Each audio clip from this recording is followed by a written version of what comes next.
Kumusta po sa inyong lahat? Ako si Dr. Renato Bagani.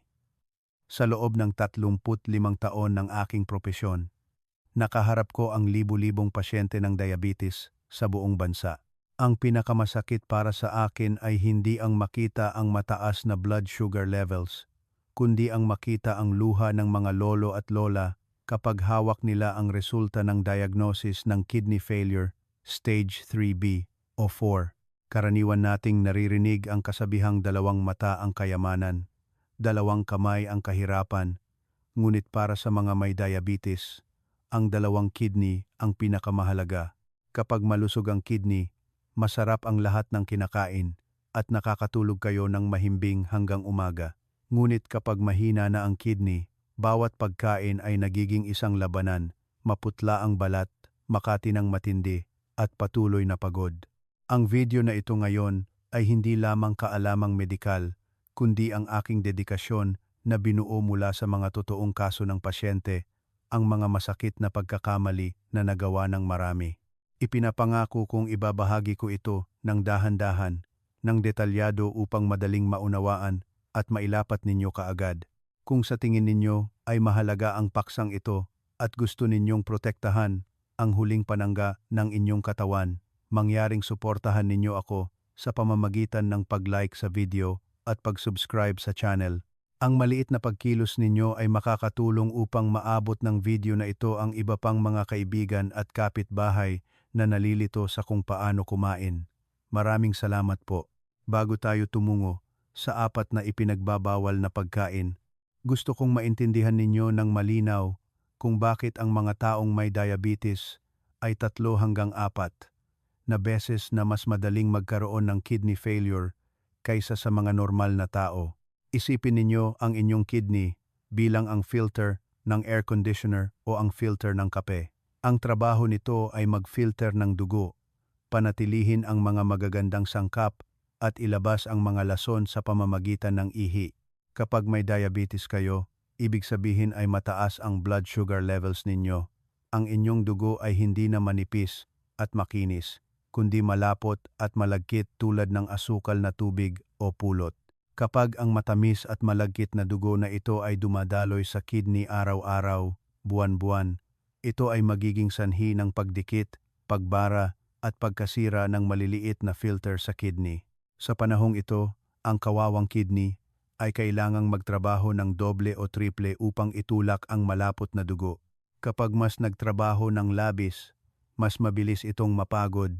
Iyan ang dahilan kung bakit maraming mga lolo at lola na bagong diskubreng may diabetes sa loob ng 50 taon ay nakakaranas na ng pamamaga ng mga kamay at paa at umiihi ng may bula. Iyan ang senyales na nasira na ang filter. At mas nakakatakot pa, may ilang pagkain na kinakain natin na hindi sinasadyang nagdaragdag ng gasolina sa apoy, na nagpipilit sa pagod na kidney na magdala ng karagdagang kilo ng toxins. Kaya, ano ang unang pagkain, ang numero 1 kalaban? Sa totoo lang, maraming tao ang gumagawa ng pagkakamaling ito nang hindi nalalaman, akala nila ay malinis na ang kanilang kinakain. Ang unang item, ang maalat na salarin, mga patis at delatang ulam. Alam kong ito ay bahagi ng ating pagkaing Pilipino. Ang hapagkainan na may kaunting patis at delatang ulam ay masarap, o ang gulay na may bagoong masarap kainin. Maraming lolo at lola ang nag-iisip na iniiwasan ko ang karne at taba, kumakain lamang ng kanin na may patis at delatang ulam para maging malusog. Hindi po ito malusog. Ito ay isang kabalintunaan. Ang mga patis at delatang ulam ay naglalaman ng napakalaking dami ng sodium. Isipin ninyo ito, ang isang taong may diabetes at nagsisimula ng magkaroon ng kidney failure ay pinapayagang kumain ng mas mababa sa 2 lang 3 gramo ng asin bawat araw, katumbas ng kalahating maliit na kutsarita. Ngunit kung kumain lang kayo ng 3 patis o lumubog ng 2 kutsara ng purong patis, nakakain na kayo ng dami ng asin para sa 2 araw. Ano ang mekanismo ng pinsala kapag kumain ng maalat, pananatilihin ng asin at dugo ang tubig? Makakaramdam kayo ng uhaw, iinom ng marami, ngunit hindi makakalabas ang tubig at maiipon ito sa mga daluyan ng dugo na nagpapataas ng blood pressure. Ang mataas na blood pressure ay malakas na tatama sa mga glomeruli na mahina na dahil sa mataas na blood sugar. Ito ay tulad ng isang mahinang dike na binabaha. Ang panganib ng pagkasira ng dike, ibig sabihin, pagkasira ng mga daluyan ng dugo sa kidney at acute kidney failure ay napakataas. Kaya ano ang solusyon? Hindi ko kayo pinipilit na kumain ng napakalat, ngunit kailangan natin ng estratehiya. Una, bawasan hanggat maaari ang mga patis at dilatang ulam. Kung sobra ang pagkainggit, isang beses lamang sa isang buwan, isang maliit na piraso o kutsara para maibsan ang pananabik. Pangalawa, palitan ang pampalasa. Sa halip na gumamit ng pinong asin o purong patis, gumamit ng sibuyas, bawang, luya, tanglad, paminta, kalamansi, sili. Ang mga natural na pampalasa na ito ay nakakatulong sa pagpapabango ng pagkain, nakakapukaw ng panlasa nang hindi gumagamit ng maraming asin. Ang alituntunin ay lumubog ng bahagya kapag kumakain ng pinakuluang gulay. Sa halip na ilubog ang buong piraso ng gulay sa isang mangkok ng patis, gumamit lamang ng kaunting patis sa dulo ng chopsticks o ihalo ang patis sa kalamansi at tubig para lumabnaw. Malamang may magtatanong, kung kakaunti lang ang kinakain, paano magiging malakas? Ang sarap ng pagkain, Dr. Renato Bagani. Mga lolo at lola, huwag kayong mag-alala. Masasanay ang inyong panlasa pagkatapos ng 2 linggo. Ang mahalaga, ang kidney ay makakapagpahinga. Tungkol sa maalat na pagkain, naaalala ko ang kwento ni Kaben, 45 taong gulang, isang malapit kong pasyente. Si Kaben ay may diabetes sa loob ng 8 taon at mahusay niyang kontrolado ang blood sugar. Kumpiyansa siya, sabi niya, Dr. Renato Bagani, hindi ako kumakain ng matatamis, itinapon ko na ang lahat ng candy at cake. Ngunit ang paborito ko ay ang bawat pagkain ay dapat may napakalat na adobo o isdang may sarsa na napakaalat. Sabi niya, mas busog daw siya kapag ganon. 6 na buwan ang lumipas nang hindi kami nagkita. Nang bumalik siya para sa follow-up, namamaga ang mukha niya, namamaga ang talukap ng mata at maputla ang balat. Nang hawakan ko ang resulta ng laboratory test, ang creatine level, ang lason sa dugo, ay tumaas sa alarming level. Ang kidney ay nasa stage 3B na. Nagulat si Kaben. Bakit nangyari ito? Mahigpit akong umiiwas sa asukal. Nang tanungin ko ng detalyado, nalaman ko na ang ugali niyang kumain ng maalat araw-araw para maging busog ang nagdulot ng mas mabilis na pagkasira ng kanyang kidney kaysa sa blood sugar. Sa araw na iyon, nakita kong lumuha si Kaben. Labis akong naawa. Kung sana nalaman niya ito nang mas maaga, hindi sana siya nahaharap sa panganib ng maagang dialysis. Malamang, nagmumuni-muni na kayo ngayon kung kamukha ninyo ito. Ngayon, alamin natin ang isang magaan at epektibong paraan. Tandaan na manatili hanggang matapos ang video upang hindi mawala ang mga susunod na mas mapanganib na pagkain. Ang pangalawang item ay ang patibong ng kolesterol at phosphorus, lamang loob at sabaw ng buto. Mayroong kasabihan sa mga Pilipino, kung ano ang kinain, iyon ang pakinabang. Kapag nakita nating mahina ang matatanda, kadalasang binibilhan sila ng mga anak at apo ng puso, atay, at bato upang gawing lugaw o nilalaga ang mga buto para gawing sabaw ang sabaw. Ngunit mga lolo at lola, para sa mga may diabetes at kidney failure, ito ay lason, hindi gamot. Bakit ito mapanganib? Una, ang mga lamang loob tulad ng puso, atay, at bato ay naglalaman ng maraming masamang kolesterol at purine. Ang purine ay nagiging uric acid sa katawan. Kapag mahina ang kidney, hindi nito masisala ang uric acid, kaya ito ay naiipon sa mga kasukasuan na nagiging sanhi ng gout o naiipon sa kidney na nagiging sanhi ng kidney stones na bumabara sa urinary tract. Ikalawa, ang sabaw ng buto ay naglalaman ng maraming phosphorus. Kapag mahina ang kidney, nawawalan ito ng kakayahang alisin ang labis na phosphorus. Ang mataas na phosphorus sa dugo ay magdudulot ng isang napakasakit na sintomas. Makati mula sa buto, kinakamot hanggang magdugo, ngunit hindi pa rin nawawala. Mas mapanganib pa, kapag mataas ang phosphorus, automatikong maglalabas ng calcium ang katawan mula sa buto upang balansehin ito. Ang resulta ay nagiging porous, malutong at madaling mabali ang inyong mga buto at ang mga daluyan ng dugo ay nagiging matigas dahil sa calcification. Kaya paano ang tamang pagkain? Lubusan iwasan ang lahat ng uri ng lamang loob. Limitahan ang sabaw ng buto. Kung gusto ninyong kumain ng masarap na sabaw, gumamit ng gulay tulad ng carrots, singkamas, sayote o buto-buto ng baboy o manok. Ngunit alisin ang taba at huwag pakuluan ng masyadong matagal, mga 30,000, 1.5 minuto lamang. Palitan ang protina. Unahin ang pagkain ng puti ng itlog, isda, tulad ng bangus, tilapia o isdang puti o chicken breast. Ito ang mga malinis na pinagmumulan ng protina na hindi nagbibigay ng labis na pasanin sa kidney. Mukhang kabalintunaan, ang pagkain ng buto ay nakakasama sa buto. Ngayon, alamin natin kung bakit ang pangatlong item na ito ay isang nakatagong kalaban. Maginhawa, ngunit puno ng panganib. Ang pangatlong item, mga processed foods, instant noodles at sausages. Ito ay napakapamilyar sa kusina ng bawat bahay, lalo na sa mga nagmamadaling umaga o kapag gutom sa hapon. Instant noodles, sausages, hotdogs at delatang karne. Maraming lolo at lola ang nagsasabi na sa umaga, gumagawa sila ng isang pakete ng instant noodles at isang itlog para tapusin ang pagkain. Mabilis at mura. Mabilis nga, ngunit mabilis din itong makakasira sa kidney. Ang isang pakete ng instant noodles, lalo na ang kasamang pampalasa, ay naglalaman ng halos katumbas ng pang-araw-araw na pangangailangan ng asin. Hindi pa kasama ang trans fats sa piniritong noodles at ang libu-libong additives at preservatives sa sausages at delatang karne upang mapanatili itong sariwa ng matagal. Ang kidney ng isang may diabetes ay sensitibo na, ngayon ay kailangan pang mag-overtime upang tanggalin ang mga kakaibang kemikal na ito. Sa katagalan, ang mga selula ng kidney ay magiging fibrotic.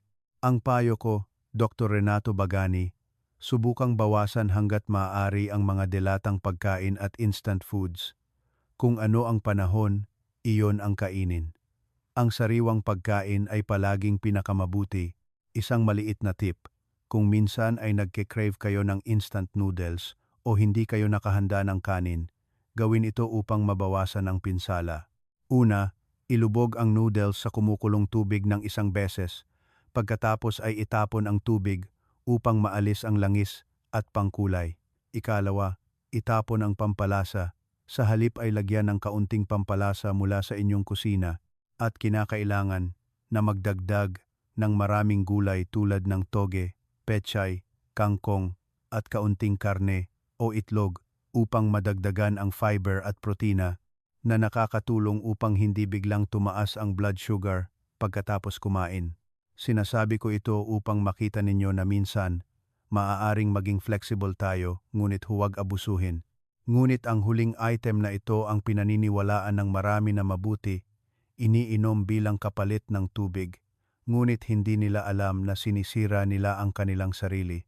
Ang huling item, ang ultimate boss, na nagdudulot ng maraming hindi pagkakaunawaan, matatamis na fruit juices at carbonated soft drinks. Napakaraming lolo at lola ang nag-iisip na ang bottled soft drinks ay nakakasama, ngunit ang piniga na orange juice, watermelon juice at pineapple juice ay natural. Kung gaano karami ang inumin, mas maraming bitamina, mas mabuti, ito ay isang nakamamatay na pagkakamali. Una, tungkol sa blood sugar. Kapag pinipiga ninyo ang prutas para sa juice, itinatapon ninyo ang pinakamahalagang bahagi, ang fiber, at naiwan lamang ang tubig at condensed fructose. Kapag umiinom ng isang baso ng orange juice mula sa 3 hanggang 4 na oranges, ang dami ng asukal na iyon ay mabilis na masisipsip sa dugo na nagpapataas ng blood sugar sa loob lamang ng 15,020 minuto. Kailangan na namang mag-overtime ang kidney upang alisin ang labis na asukal sa ihi. Ikalawa, tungkol sa acid, ang carbonated soft drinks, lalo na ang itim na uri, ay naglalaman ng maraming phosphoric acid. Ang sangkap na ito ay kalaban ng kidney, nagiging sanhi ng kidney stones at napakabilis na pagkasira ng function ng pagsala. At tungkol sa potassium, ang mga juice tulad ng orange juice at coconut water ay naglalaman ng maraming potassium. Para sa mga may kidney failure, ang mataas na potassium ay maaaring magdulot ng abnormal na tibok ng puso at maging biglaang paghinto ng puso. Kaya paano ang tamang pag-inom? Sa halip na uminom ng juice, kainin ang buong prutas, kumain ng hiwa ng orange, hiwa ng pakwan, hiwa ng bayabas. Ang fiber sa buong prutas ay magsisilbing net na magpapanatili ng asukal na nakakatulong upang mas ligtas na maabsorb ang asukal sa dugo. Ang pilosopiya ay batay sa panahon. Huwag uminom ng orange juice o coconut water sa gabi pagkatapos ng 6 p.m. dahil madali itong magdulot ng pag-ihi sa gabi, insomnia at pinsala sa kidney. Pinakamainam na kumain ng prutas sa pagitan ng mga pagkain tulad ng 9 a.m. o 3 p.m. Sa totoo lang, maraming tao ang nagkakamali dito nang hindi nalalaman. Kapag nauuhaw, umiinom sila ng isang baso ng juice at pagkatapos ay nagtataka kung bakit mataas ang blood sugar. Ngayon, puro bawal na pagkain ang napag-usapan, malamang nag-aalala kayo. Ang magandang balita ay may kakayahang mag-regenerate ang katawan kung gumawa tayo ng maliliit at regular na pagbabago. Ibinabahagi ko sa inyo ang isang murang at madaling makuha na tradisyonal na gamot upang palamigin ang kidney araw-araw. Ito ay ang tubig ng black beans. Ayon sa tradisyonal na gamot, ang black beans ay nauugnay sa kidney, may epekto sa pagpapalusog ng kidney, diuretiko, at detoxifying. Ayon sa modernong siyensya, ang itim na balat ay naglalaman ng anthocyanins, isang napakalakas na antioxidant na nakakatulong upang protektahan ang mga selula ng kidney mula sa fibrosis. Ang tamang paggawa at sukat: una, maghanda ng 50 gram ng black beans, mga isang dakot. Pangalawa, hugasan ng malinis at iprito sa mahinang apoy hanggang maging mabango. Ang butil ay bahagyang babasag ang balat. Pangatlo, ilagay ang piniritong beans sa isang palayok na may 1.5 litro ng tubig. Pakuluan ng mga 10 sapli minuto, patayin ang apoy, takpan, at istip ng karagdagang 50 minuto. Pang-apat, salain ang tubig at inumin ito sa buong araw bilang kapalit ng tubig. Maaari ring kainin ang beans kung gusto. Mahalagang paalala, lubusan iwasan ang paglalagay ng asukal. Ang natural na mabangong lasa ay pinakamabuti para sa mga may diabetes.